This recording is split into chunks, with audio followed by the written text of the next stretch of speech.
UK property investing. Today we're going to be talking about buy-to-lets, why we love doing buy-to-lets, the pros, the cons, and how you structure it. So welcome to Momentum Property Education. My name is Daniel Wood. I'm one of the founders of the company. Please make sure you subscribe to our channel because every single week you get updates on what's going on in the economy, what's going on in property, and how you can become a more successful property investor. So thank you so much for joining us here today to look at what is a buy-to-let property. So what we're going to do is we're going to start by looking at what it is and how it works. And then we're going to go to the board and we're going to look at what does it mean to grow a buy-to-let property portfolio. Exciting? Well, I hope so. So first things first, what is a buy-to-let property? A buy-to-let property is essentially a property that you've bought to rent out. So buy to let meaning rent out. So you buy a property, you might refurb it, it might be in great shape. Either way, the goal is to get it rented out. And when you say a buy-to-let, it means you rent it out to one tenant. There are other strategies where you can rent it out to multiple tenants, which we call an HMO, or where you can rent it out on short-term lets, meaning a service department. We got other videos talking about those. So today let's look at if you rent it out to one tenant. One tenant means one person paying the bills for you. That could be a family, it could be a couple, it could be a couple friends, but it means that they have one rental contract and they pay the bills jointly to you. Now, the benefits of a buy-to-let is that they are very, very easily run. All right, so usually tenants stay there for a long time because it's their home, right? This is where they live. The benefit is also that they will pay the council tax, they will pay utilities. So essentially all you need to do is every month make sure that your invoice is paid. If you have a mortgage, pay the mortgage, put away some money for ongoing maintenance, and then you have your property. That is the beauty of a buy-to-let. They're also very easy to get mortgages on because the banks know how great buy-to-lets are and how predictable they are. Now, you can either manage it yourself or you can get what's called a letting agent. A letting agent is someone that will manage the property for you. They will find the tenants, they will send the invoices, they will chase on delay fees, they will answer any questions about maintenance, they can send the builders in, they will handle your the monthly account and will send you the profit at the end. They will handle evictions, all these things that we as landlords don't want to do. And the great thing is they just charge 10% of the rent, which means if there is no tenant, you don't pay them. If they do their job well, then, they get paid 10% of the rent. So it's very, very easy to run. And what's great is their needs are always in concert with yours. They're always working for the same thing because their goal is to find you a great tenant that pays a high rent and makes no fuss or issue at all. Because basically what that will mean is they will put in the work to find a great tenant for you. And then for maybe the next 5 years, all they need to do is send an invoice, it gets paid, and they pay out to you. The great thing is if something goes wrong, if something changes, you instantly have that help and support. Especially as you're growing your portfolio and you're acquiring multiple buy-to-lets, it becomes very, very important to have that support to manage it. Let's go to the board and look at how you could grow a buy-to-let portfolio over time, because that is where it gets really exciting and where you can start building yourself a passive income for life. So let's take a look at your buy-to-let portfolio. What I love about property is the fact that you can do a deal once and then have cash flow for the rest of your lives. When you buy your first buy-to-let, when you acquire this property, you now have a income for life. Now, what I'm going to do is I'm going to look at an average buy-to-let in kind of the north of England, okay? So your average buy-to-let, you will have an income, you will have 10% management cost, right? We talked about the management.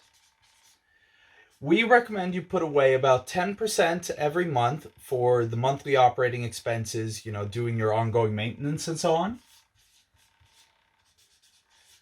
We call that MOE, monthly operating expenses. And then we put away 2% for voids. The average voids, meaning when the property is empty, the average for the UK is 2% of the time.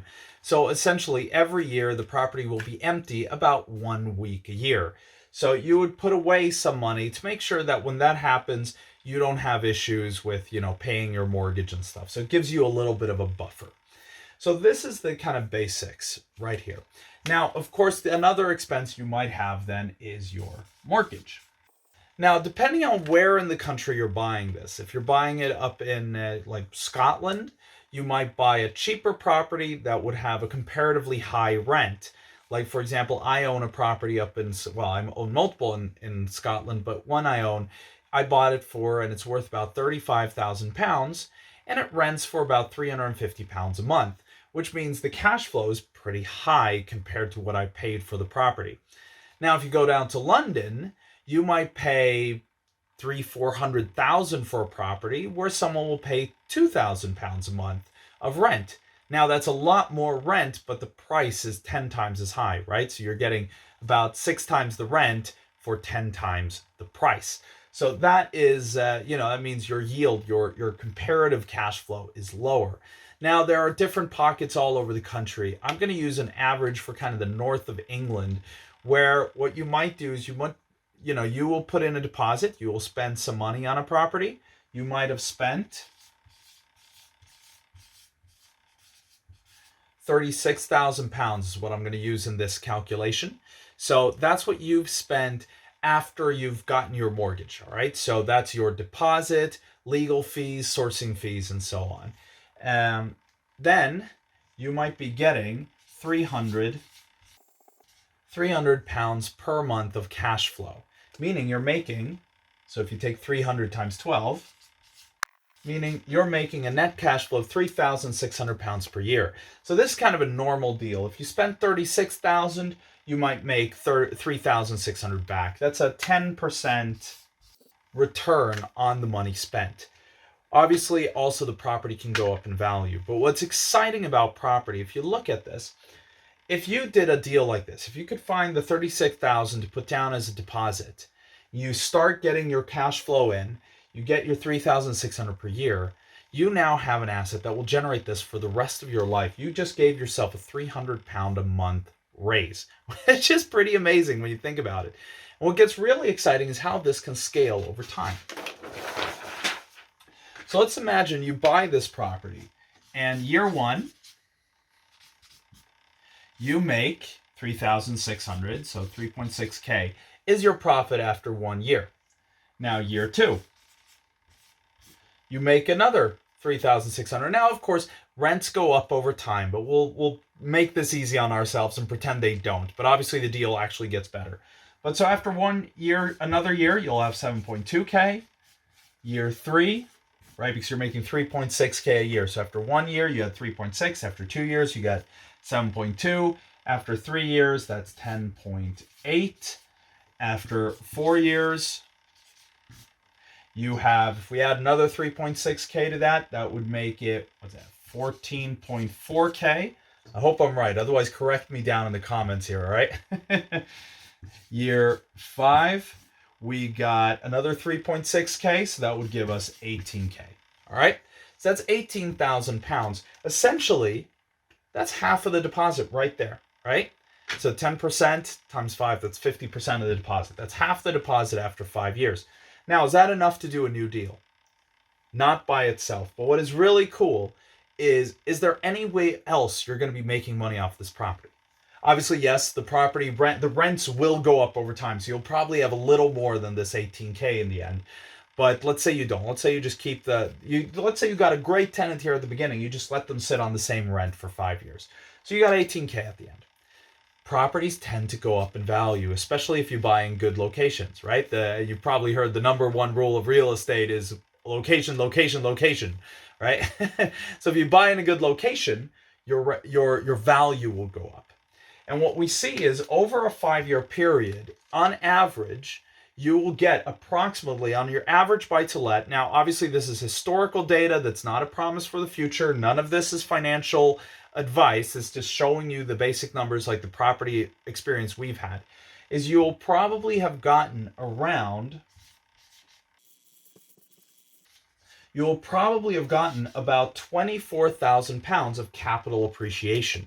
Meaning, if the property was worth 5 years earlier about 100,000, it's now worth about 124, which means that is extra value. Now what you can then do is when you go to the bank to say, hey, I want to buy a new property, I got 18,000, you can say, I also have this first asset, I would like to remortgage. I want to raise my mortgage here, pull out some of that money and use that as the deposit. So what generally tends to happen is when you buy one buy-to-let, if you do that, you manage it well, after about 5 years, you'll be able to acquire a second without using any new money of your own. So after 5 years, you got two. Now, of course, because you got two, it goes twice as fast. Meaning after 2.5 years, you got three, right? So after 7.5 years in total, you got now 3 properties. It's pretty cool. Now what happens is it goes a little bit faster. So 2 years later, you got 4. So after about 9.5 years, you got 4 properties. Now it goes a little faster. So after 11 years, you now have 5. And the speed goes up and up and up. And it takes after about 20 years, you would have about 20 properties. So think about that. You buy one. All right, let's think about that for a sec. You buy one property, right? Day one. You buy one property. Now, you just put this aside for your retirement. You don't buy any more property. You don't put any more money into this. But you let the properties appreciate in value. You let the rents, stay. And then you use this to buy new properties consistently. After 20 years, you now have 2, 3, 4, 5, 6, 7, 8, 9, 10, 11, 12, 13, 14, 15, wow, my arm is getting tired, 16, 17, 18, 19, and 20 properties. So instead of getting 300 per month, you now have 20 times that, meaning you got 6K per month. And again, this is based on rents not going up over this 20-year period, which probably it will, right? So you will have a portfolio that should be able to cover your retirement and some. Obviously, throughout this, there are tax implications, there is value increases, there is mortgages, there is the increase in rent. So there are some like taxes that will bring you down, there is increase in rent that will bring you up. But over time, this is why people get into property. These are why the wealthiest people in the world get into property, and this is why we love it. So it's an amazing opportunity. If you have more questions, if you want to learn more, we have a free introduction course on property investing at momentumgift.com. Please join us. Please make sure you subscribe to our channel so you don't miss any other videos. And please like the video. If you like this video, for every like we ever get on our YouTube channel, we have a partnership with Eden Reforestation Project. We will plant a tree on your behalf.